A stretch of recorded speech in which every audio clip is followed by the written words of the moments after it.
სახელითა მამისათა და ძისათა და წმინდისა სულისათა. ჩვენთან არს ღმერთი. ყველას გილოცავთ დღევანდელ დღეს ღმერთმა მრავალს დაგასროთ თქვენ და სრულიად საქართველო. ამინ. დღევანდელ დღეს წავიკითხეთ ჩვენ ეფესელთა მიმართ ეპისტოლე, რომელიც ამ კვირის საკითხავით მთავრდება. უпростоრად ამ კვირას მთავრდება ეფესელთა მიმართ ეპისტოლე და შემდეგ ეპისტოლეზე უკვე შემდეგ კვირას შემდეგ ეპისტოლეზე იქნება საუბარი. პავლე მოციქულის ეპისტოლეების, ესე იგი, ესე რიგობრივად მიმდინარეობს. ეს გახლავთ მეექვსე თავის მეათე მუხლიდან იწყება დღევანდელი საკითხავი, თუმცა კი ის რაც გამოვტოვეთ ძალიან საინტერესოა, მაგრამ მე ვცდილობ რომ აი ამ დღეს საკითხული რაღაცა თქვენთვის უფრო შემეცნებადი რო იყოს, იმიტომ რომ წავიკითხეთ წირვაზე და რაღაცა მინდა რომ ის ტექსტი ზუსტად გესმოდეთ, რაც წავიკითხეთ. ეს იყო ჩვენი მიზანი, ამიტომაც დავიწყეთ ეს ეპისტოლეების კითხვა, თორე ისე თანმიმდევრობით რომ გავყვეთ ამას. ძალიან საინტერესოა, იმიტომ რომ აი რაც გამოვტოვეთ ახლა ჩვენ თქვა და არ წაგვიკითხავს წინა კვირას სხვა თემა იყო, იმის შემდგომ მოდის შეგონება, ქმარს რა მოვალეობა აქვს, ცოლს რა მოვალეობა აქვს, იმიტომ რომ ესე იგი კაცი ასე კითხულობს რომ მარტო ცოლის მოვალეობები უნდა შეახსენოს ცოლს და ცოლს გონია რომ მარტო ქმრის მოვალეობები და თვითონ თავისი მოვალეობები რა აქვს ის ხანდახან გადადებული აქვს გვერდზე. იქ თქვა ბატონს რა მოვალეობა აქვს, მონას რა მოვალეობა აქვს, ერთმანეთის წინაშე პასუხისმგებლობას როგორ იღებენ და როგორ ინაწილებენ, ეს ყველაფერი ძალიან მნიშვნელოვანია. და ბოლოს ფაქტიურად დამამთავრებელი გახლავთ პავლე მოციქულის ეს სიტყვა, რომელიც აი ესე დასკვნით შეიძლება ესე ითქვას, რომ ეფესელებს რაღაცა დასკვნით სიტყვას ეუბნება, თუ როგორ უნდა იბრძოლონ ბოროტების, მანქანების წინააღმდეგ. ამიტომ წერს ასეთ რამეს. და ბოლოს ჩემო ძმებო. აი ბოლო არის და ამიტომაც ესე იწყება ეს საკითხავი. და ბოლოს ჩემო ძმებო, გამაგრდით უფლით და მისი ძალის სიმტკიცით. შეიძლება ბევრი არც არაფერი იყოს განსამარტი, მაგრამ თქვენ რომ გესმოდეთ თანამედროვე ქართულად ეს როგორ ჟღერს. გამაგრდით უფლის ძალით და მისი სიმტკიცით, იმიტომ რომ ადამიანი, რომელიც ადამიანის იმედათაა, მოგეხსენებათ, სად შეიძლება აღმოჩნდეს. უფლის იმედით და მისი ძალის და მისი სიმტკიცის, ესე იგი, სასოებით უნდა ცხოვრობდეს ადამიანი. შეიმოსეთ ღმერთის სრული საჭურველი. საჭურველს ვინ იმოსავს? მებრძოლები, ხო? აი, ბრძოლის წინ საჭურველს იმოსავენ მებრძოლები და ჩვენ ღვთის მებრძოლი ხალხი გახლავართ. ღვთის მებრძოლს გულისხმობ, რომ ღვთის ჯარისკაცები ვართ. შეიმოსეთ ღმერთის სრული საჭურველი, რათა შეძლოთ წინააღუდგეთ ეშმაკის ხრიკებს, ანუ ღმერთით შემოსილი თუ იქნები, გამოიცნობ რა არის ეშმაკის ხრიკები. რადგან ჩვენი ბრძოლა არის არა სისხლისა და ხორცის წინააღმდეგ, არამედ მთავრობათა წინააღმდეგ, ხელმწიფებათა წინააღმდეგ, ამასოფლის ბნელეთის პრობელთა წინააღმდეგ, ცისქვეშეთის ბოროტების სულთა წინააღმდეგ. ეს ჩამონათვალი იმიტომ არის ესე დაკონკრეტებული, რომ როწერია რომ არა მთავრობის წინააღმდეგ, არავის ეგონოს რომ პოლიტიკურ მთავრობას და ქვეყნის მმართველობას გულისხმობს, არამედ გულისხმობს საეშმაკო მოქმედებას. ამა ქვეყნის მთავარი ვის ქვია, ჰაერის მბრძანებელი ვის ქვია, ეშმაკს ქვია და შესაბამისად მათთან ბრძოლის მეთოდებზე გველაპარაკება. ამიტომაც ამბობს, რომ ღმერთის საჭურველია საჭირო იმისთვის, რომ შენ ამას შეებრძოლო. ჩვეულებრივი საჭურველი ახლა ყველაზე ძლიერიც რო იყო და ისეთი ნავარჯიშები იყო, რომ ესე იგი ოლიმპიადებს იგებდე ძალოსნობაში, ეს არანაირად შეიძლება არ გამოადგება, შეიძლება არა დარწმუნებული ვარ, არანაირად არ გამოადგება ადამიანს იმაში, რომ რაღაცა ბოროტების მანქანებას წინააღუდგეს, იმიტომ რომ ამისთვის ის საღვთო საჭურველია საჭირო, რომლითაც შენ გამოიცნობ ამ ეშმაკის ხრიკებს, ეშმაკის ამ მანქანებას და ეს თქვა შენი ფიზიკური ვარჯიში შეიძლება კარგი იყოს ჯანმრთელობისთვის, მაგრამ საერთოდ არ ნიშნავს იმას, რომ შენ ამითი რაღაცნაირად, რადგანაც ძლიერი ხარ ფიზიკურად და მძიმე წონის აწევა შეგიძლია, ეს არანაირად არ ნიშნავს იმას, რომ შენ ახლა ესე იგი სულიერათაც კარგად შეიძლება ხელმძღვანელობდეს შენ ცხოვრებაში. ამიტომაც სისხლისა და ხორცის წინააღმდეგ კი არ არის ჩვენი ბრძოლაო და ამ ჩვენში ვის გულისხმობს, იცით, ეკლესიას, რა თქმა უნდა.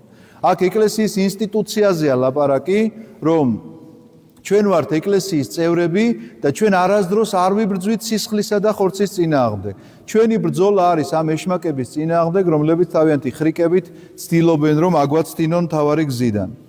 ამიტომაც აიღეთ ღმერთის სრული საჭურველი. მეორედ იმეორებს უკვე ერთ აბზაცში ამას და ეს ძალიან მნიშვნელოვანია, მინდა გითხრათ და ისიც უნდა იცოდეთ, რომ ებრაული წესის თანახმად, როდესაც მათი წერის წესი ესეთია, რომ ორჯერ თუ რაღაცა მეორდება, ეს ძალიან მნიშვნელოვანი საკითხია და იმიტომ მეორდება. თორემ სხვანაირად არ გაიმეორებდნენ ამას ორჯერ. კვლავ იმეორებს იგივე წინადადებას, რაც თქვა, ამიტომ აიღეთ ღმერთის სრული საჭურველი, რათა შეძლოთ წინააღმდგომა ბოროტ დღეს. ბოროტი დღე იცით რომელია? ჩვენი გარდაცვალების დღე. ჩვენი გარდაცვალების დღეს ქვია ბოროტი დღე, იმიტომ რომ წმინდა მამათა გარდამოცემის თანახმად ბოროტების მთელი მანქანება ცდილობს, რომ ადამიანი ამ უკანასკნელ წუთს, როდესაც უნდა გავიდეს ის ამ ქვეყნიდან, ახლა ესე იგი სულ ერთი დიდი მოღვაწის ის ახსენდება აღსასრული, დიდი მოღვაწე, მეუდაბნოე მოღვაწე, რომელიც გარდაცვალების წინ ეშმაკი ეუბნება, რომ ყოჩაღო, მაჯობეო. და ეს იყო უკანასკნელი საცდური. ის რომ დათანხმებოდა, როგორ არ გაჯობეო, ნამდვილად ცუდ მდგომარეობაში აღმოჩნდებოდა და მან პასუხი ასეთი გასცა: მე არა, ქრისტემ მოუთხრა. ამიტომაც თუ ხარ ამ საჭურველით აღჭურვილი, როგორი საჭურველი შენ შეიძლება ღმერთისგან გქონდეს, რა თქმა უნდა, ამ ბოროტ დღეს შენ წინააღმდეგობის საშუალება გექნება და ასეც გრძელდება. ნახეთ, პირდაპირ განმარტავს, რას გულისხმობს ამ საჭურველში. რათა შეძლო წინააღმდგომა ბოროტ დღეს და ყოვლის მძლეველებმა გასძლოთ, მაშ იდექით ჭეშმარიტებით წელს შემოსარტყლულნი და სიმართლის ჯავშნით შემოსილები. ანუ ეს ჯავშანი, ეს თქვათ, როგორც თქვათ, მეომარს რაღაცა ჯაჭვის პერანგი შეიძლება ეს ეცვას, შენ ქრისტეს მეომარს უნდა გეცვას სიმართლის ჯავშანი. სიმართლით უნდა ცხოვრობდე ამ ქვეყნად. ეს არის, ესე იგი, ამ აღჭურვილობის ჩამონათვალია, სულიერი აღჭურვილობის. და ფეხშემოსილნი მშვიდობის ხარების მზადყოფნით. კურთხეულია მშვიდობის მახარებელთა ფერხნიო, წმინდა წერილში ჩვენ ამ სრიქონს ვკითხულობთ და რას ნიშნავს ეს მშვიდობის მახარებელნის ფერხი?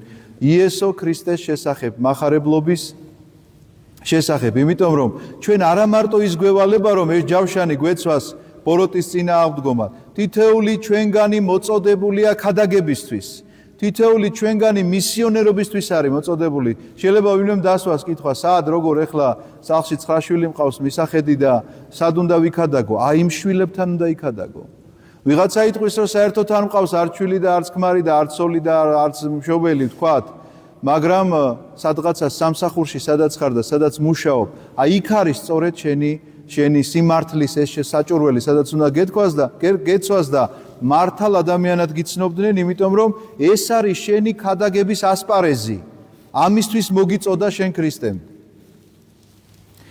და ხარებას გულისხმობ იმას, რომ ქრისტეს შესახებ რომც არ ლაპარაკობდე, შენი ცხოვრების წესი, შენი მოქცევა, შენი დამოკიდებულება თითოეულ ადამიანთან უნდა აცხადებდეს, რომ შენ ქრისტეს მსახური ხარ და ქრისტეს უნდა ხედავდნენ ადამიანები შენი საშუალებით. და ყველაფერ ამასთან ერთად აიღეთ რწმენის ფარი. ესე იგი, ფარიც ხო სჭირდება მეომარს, მაგრამ არსებობს რწმენის ფარი. და რას აკეთებს ეს ფარი? რომლითაც შეძლებთ ბოროტის გავარვარებული ისრების ჩაქრობას. იმიტომ რომ ეს გავარვარებული ისრები შენ გინდა თუ არ გინდა მოდის შენი მიმართულებით.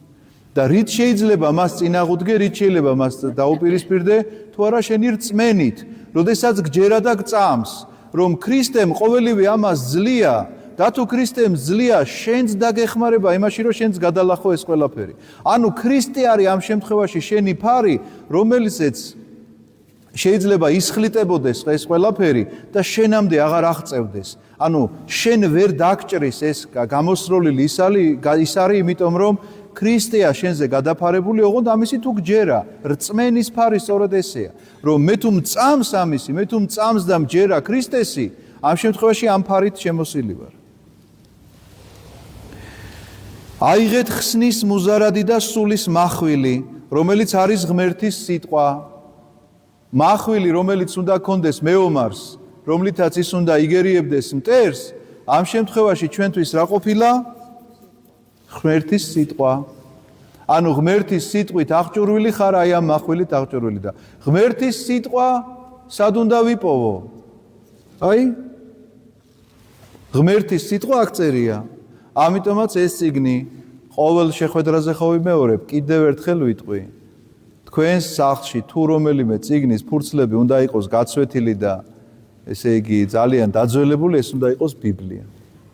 ასე თუ არ იქნა, ღმერთის სიტყვა არ იქნება თქვენთვის მახვილი, სულიერი mahვილის გარეშე აღმოჩნდებით. ყოველგვარი ლოცვით და ვედრებით ილოცეთ ყოველ ჟამს. მოუკლებელი ლოცვის შესახებ გვეუბნება, იმიტომ რომ ერთია აღჭურვილობა და მეორეა მოქმედება, იმიტომ რომ ამ აღჭურვილობასთან გონიერი მოქმედება უნდა ახლდეს, იმიტომ რომ ძალიან მაგარი შეიარაღება გქონდეს შეიძლება, მაგრამ ომი კი ვერ მოიგო. თუ სტრატეგია არ გააჩნია იმას, რა ქვია, ომის მეთაურს ძალიან კარგი და თუ არ დაგეგმა მან ეს ყველაფერი ძალიან კარგად გონივრულად ამ ქრისტეს მხედარმა ამ შემთხვევაში შეიძლება აიღო ეს ინსტრუმენტები, საომარი ინსტრუმენტები, მაგრამ არ გააჩნია ახლა სტრატეგია. ამისთვის არსებობს ლოცვა. ყოველგვარი ლოცვით, ვედრებით ილოცეთ ყოველ ჟამს სულით ლოცვისკენ მოგვიწოდებს და არა ბაგეებით, რომელსაც მეც ვერ გავცდი, მინდა გითხრა და მინდა რომ მოგიწოდოთ ამისკენ, რომ რაღაცნაირად არა ის რომ რამდენს წაიკითხავთ, ამაზე კი არ იფიქროთ, რომ რამდენი კანონი გაქვთ შესასრულებელი, ამაზე კი არ იფიქროთ. გაშინა არსება არ იჩქაროთ ლოცვაში.